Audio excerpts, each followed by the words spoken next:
Olá pessoal, sejam bem-vindos. Hoje é sexta-feira, dia 31 de março, último pregão da semana e também último pregão do mês. Para quem não me conhece, meu nome é Renato Oliveira, eu sou fundador do blog Gringolândia na Bolsa, que tem como principal objetivo rastrear a movimentação do fluxo estrangeiro no nosso mercado. A gente atua por duas frentes: fluxo oficial, divulgado pelo próprio site da Bolsa, e também fluxo por parte das corretoras estrangeiras que atuam no nosso mercado.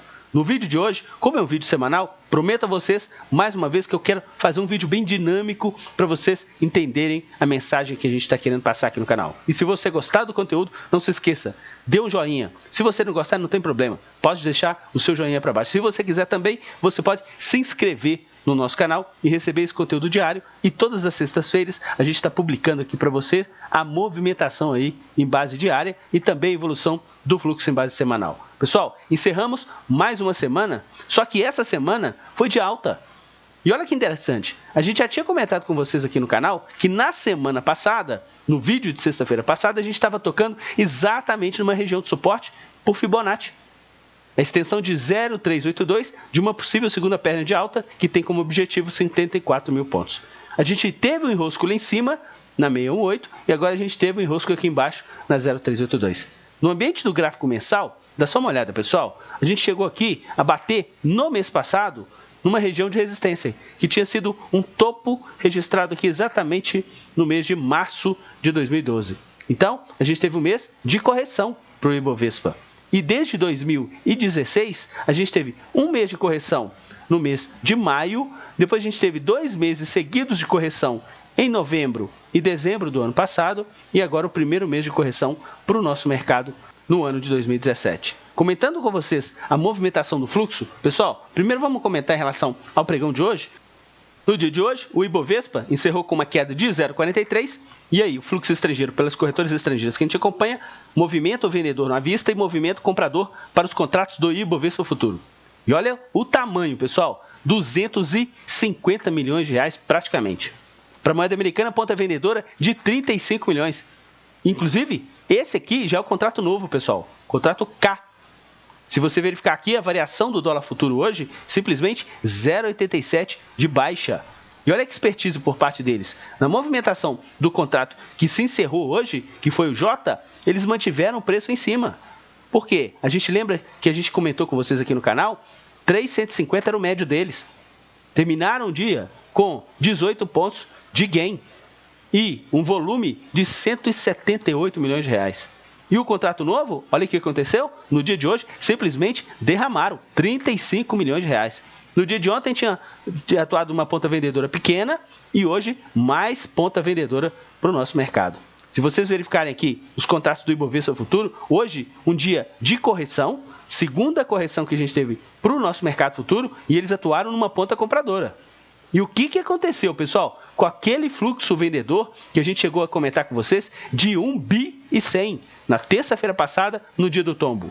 Sumiu. Pessoal, simplesmente já recompraram toda a movimentação de venda que a gente observou aí para o nosso mercado. Estão agora com 5 milhões de reais de ponta compradora para os nossos contratos do Ibovespa Futuro. Vamos ficar bem atento que não correspondeu à baixa que a gente verificou no mercado no dia de hoje. Se a gente verificar com vocês o nosso mercado à vista, olha que interessante, pessoal. A gente teve aqui como ponta de compra, variação média 0,93.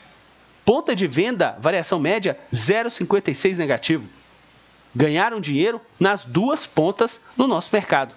Como destaque, no ponta compradora, a gente teve aqui as ações da Suzano, uma alta de 5,19. Como destaque de ponta vendedora, a gente teve aqui as ações do Banco Itaú, queda de 1,48. Inclusive, Itaú, no dia de ontem, tinha sido o carro-chefe de vendas por parte deles no nosso mercado. Em relação ao mercado de opções, ponta compradora para a Petrobras e também ponta compradora para as opções de Vale. No caso aqui, leve projeção de prejuízo tanto para uma quanto para outra no nosso mercado. Dando uma olhadinha aqui no nosso quadro, pessoal, se a gente verificar aqui, olha o que aconteceu com a Petrobras. Subiu. Inclusive, cotação do aftermarket é 0,28. E eles compraram. No caso de Vale, queda no dia de hoje, 1,12. Ponta compradora. Mas o que a gente comentou com Vale em relação à movimentação deles no mercado à vista? Eles estavam com uma ponta vendedora.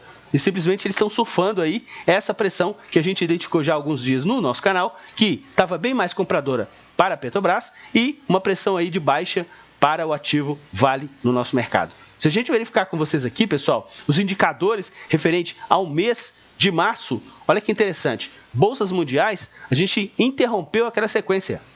A gente vinha de 2 altas consecutivas, esse mês, queda. A gente ainda acumula para o ano 7,90. Moeda americana acumula no ano uma desvalorização de 4,45.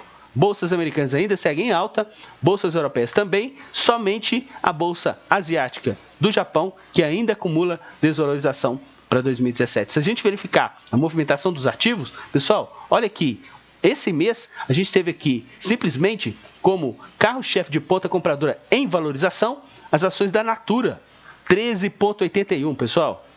E na outra ponta a gente teve as ações da CSN, queda de quase 24%. E a gente demarcou aqui para vocês, quando a gente colocou aqui 3 meses consecutivos de alta, a gente marcou aqui com um fundo mais claro, na cor verde. E aqui, 3 meses consecutivos de baixa, a gente colocou aqui para vocês um fundo mais escuro aqui, avermelhado. Então, para vocês o quê? Pegarem as movimentações dos últimos 3 meses e vocês têm aqui também o acumulado anual dos ativos que fazem parte do Ibovespa. Lembrando que CETIP, depois da fusão, parou de ser negociada. Então, a gente está aqui só constando ela nessa movimentação, sendo que daqui para frente a gente não tem mais essa movimentação da companhia depois da fusão, onde que foi montada aí, no caso, a B3, como uma nova bolsa, uma bolsa mais poderosa aí em relação ao que eles estão comentando no mercado financeiro. Vamos dar uma olhadinha agora, pessoal, no fluxo em base semanal, para a gente verificar aqui. Olha o show, pessoal. Os ativos que eles compraram, 2,29 de alta, variação média. Os ativos que eles venderam, 0,16. Se vocês verificarem aqui, qual que foi a projeção? Praticamente 15 milhões de reais de lucro somente no nosso mercado à vista. O Ibovespa encerrou a semana com uma alta de 1,77. Eles venderam à vista, só que eles compraram os contratos do Ibovespa Futuro em muito maior monta. E é o que a gente sempre comenta com vocês no canal.